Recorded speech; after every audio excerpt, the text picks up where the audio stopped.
პოლიციის კანონი არსებობს, 1002 ბრძანება არსებობს, რომელიც წერია 1006 შავით თეთრზე წერია. შავით თეთრზე არსად წერია, რომ ქიმიური ნივთიერების წყალში გარევის და ხალხზე გამოყენების უფლებას პოლიციას რომელიმე ბრძანება აძლევს. შაბათის ფორმულამ ის გასაიდუმლოებული დოკუმენტები მოიპოვა, სადაც ერთი რამ იკითხება. ის, რაც ნოემბერ-დეკემბრის ღამეებში პოლიციამ ჩაიდინა, დანაშაულია კაცობრიობის წინააღმდეგ. ყველაფერი წერია, რაც თქვენს გამატარებთ. ქიმიური ნივთიერების გარევის უფლება გქონდათ წყალში. 1002 ბრძანებაში წერია და პოლიციის კანონში წერია. 1002 ბრძანება განახლდა 2021 წელს და წერია, დიახ. იქაც არ არის როგორ არ წერია, ხა არ გინდათ ახლა მაგის წარწერა. რანაირად ქიმიური ნივთიერება ნახსენები არის ბრძანებაში?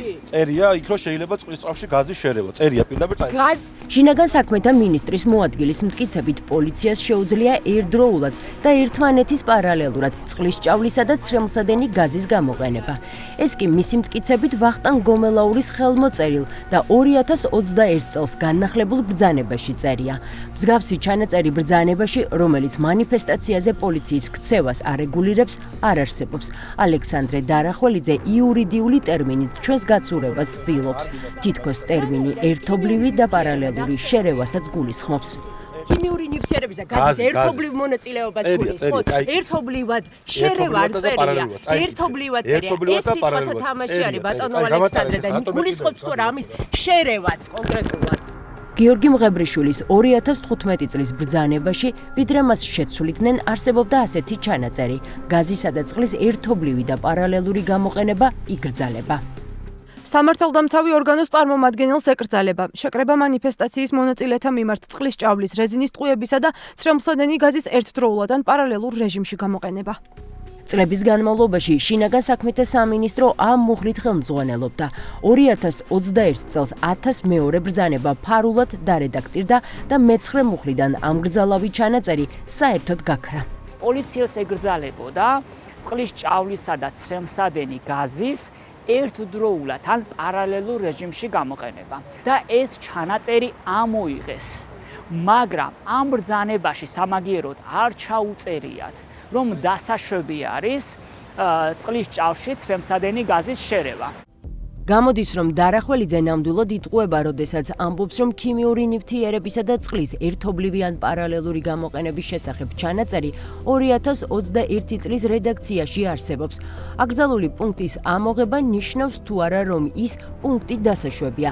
ჩნდება ეჭვი, რომ შინაგან საქმეთა სამინისტრომ ბრძანებიდან ჟექვე პუნქტის გაქრობით ქიმიური ნივთიერებისა და წყლის ერთობლივი გამოყენება კანონიერად მიიჩნია.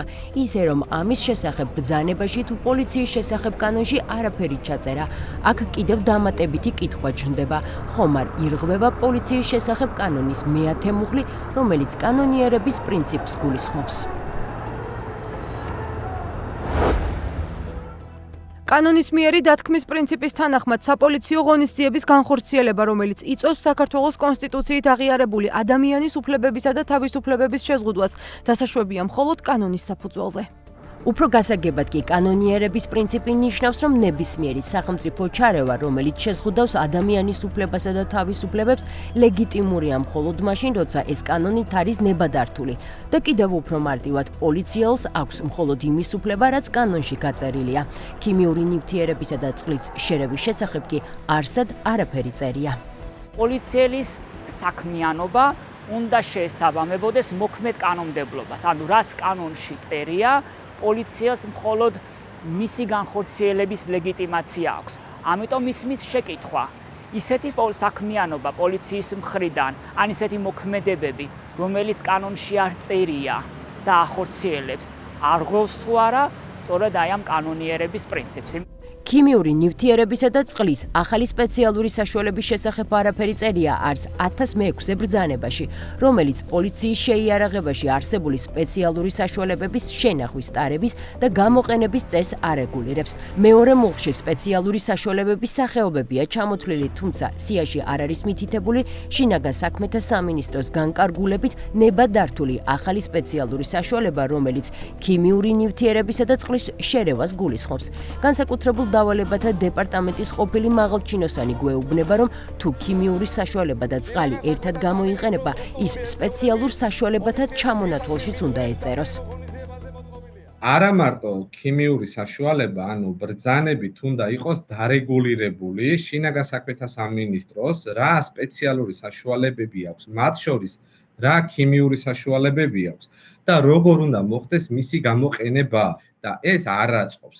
საიდუმლოების შესახებ კანონში ჩანაწერი არსებობს, რომ არ აქვს სახელმწიფოს უფლება დააგრიფოს ისეთი საშუალებები, რამაც შეიძლება არსებითი ზიანი მოუტანოს მოქალაქეებს, სიცოცხლეს და ჯანმრთელობას. ყველაფერი დაგრიფული არის. შესყიდვების კი გრიფით ხორციელდება. ეს განცხადება რუსული კანონის დროს შინაგან საქმეთა სამინისტრომ გავრცელა.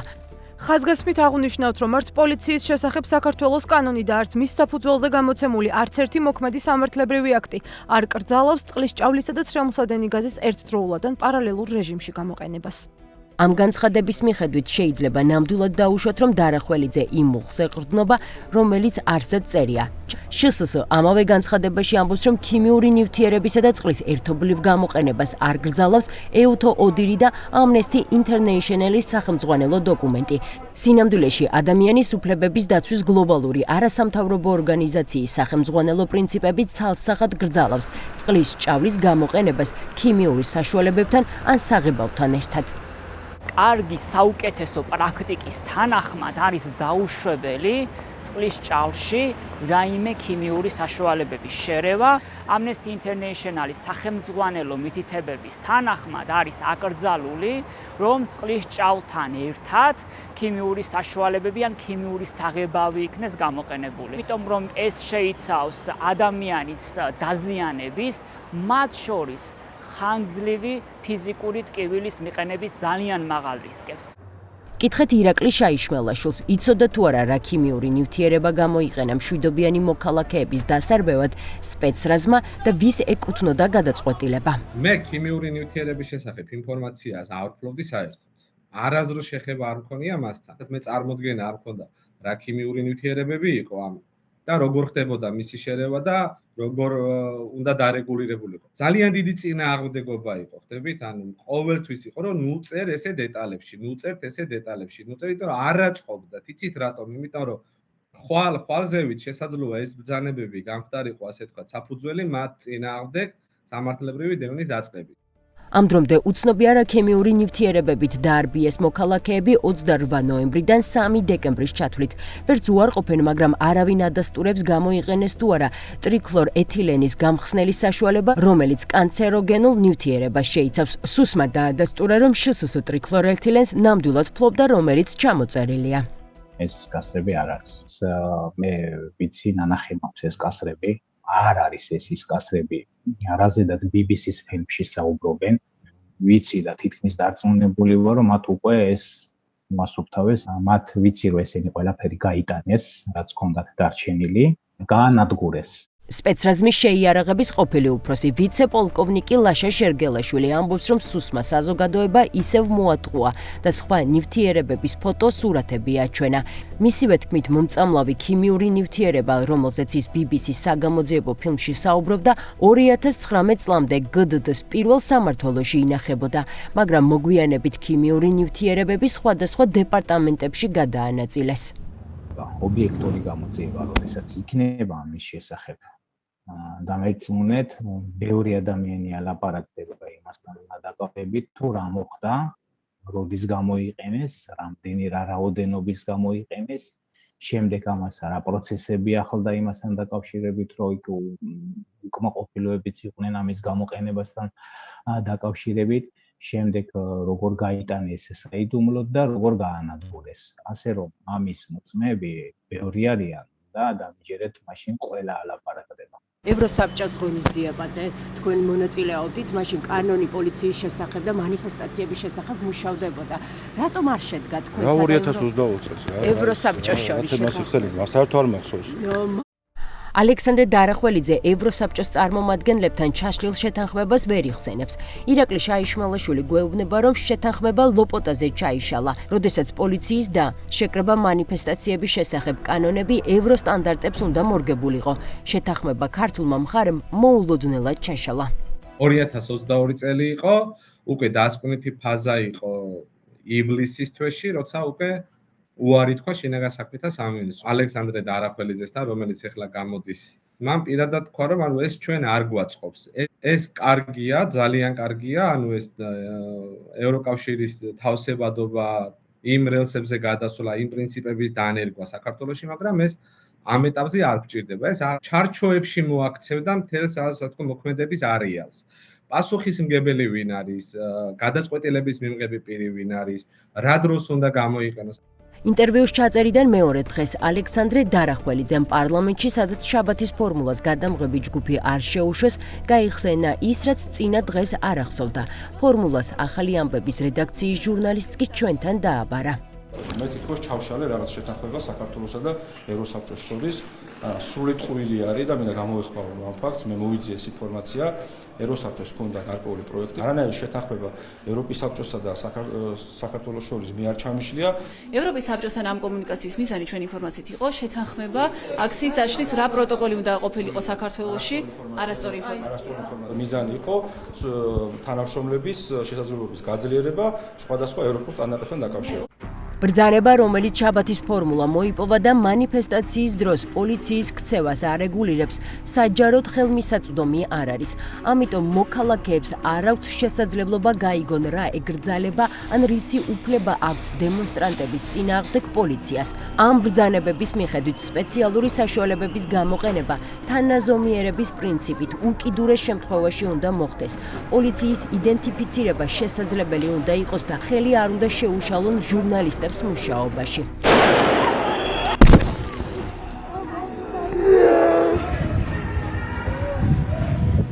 ეს არის ჟურნალისტი დავით საგარელს ხედავთ. პირველის ოპერატორი ფიზიკურად გაუშვება. არ გვეჭიდაო. პოლიციას ეკრძალება გაზის, წიწაკის სპრეის და ხელყუმბარის განმეორებითი გამოყენება გაზგაშვებულ ადგილას. ხელკეტის გამოყენება თავის მუცლისა და სხვა სიცოცხლესთვის სახიფათო ადგილებში, ასევე წაქცეული მოქალაქის ცემა.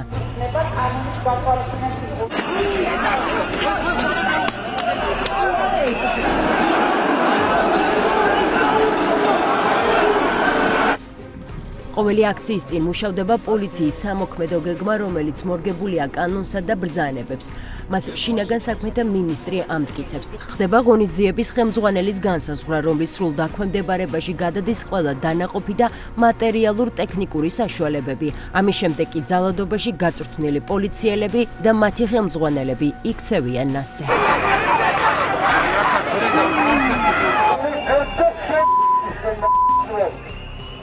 Let me